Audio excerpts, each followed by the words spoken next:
Magandang umaga sa ating lahat mga kababayan. Ito po ang Initing TV by Nelsoft at Awaken Earth. Narito na ang ating latest weather update ngayong araw ng Huwebes, April 3, 2025, alas 8 ng umaga.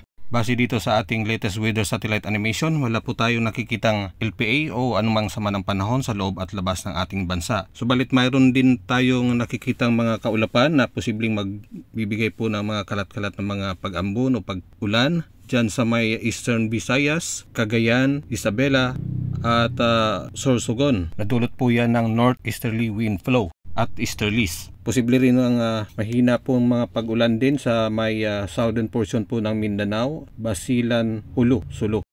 Generally fair weather naman po sa malaking bahagi po ng ating kapuluan. Mainit po at malinsangan lalo po sa tanghali.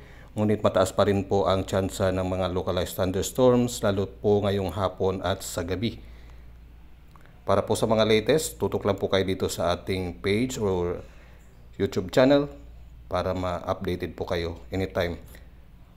Yung taga YouTube po na nanonood dito sa ating video na ito, pwede po kayo pumunta doon sa ating Awaken Earth doon sa Facebook kasi nag-update po tayo ng mga advisories anytime po may available na po. Paki-share po. Salamat.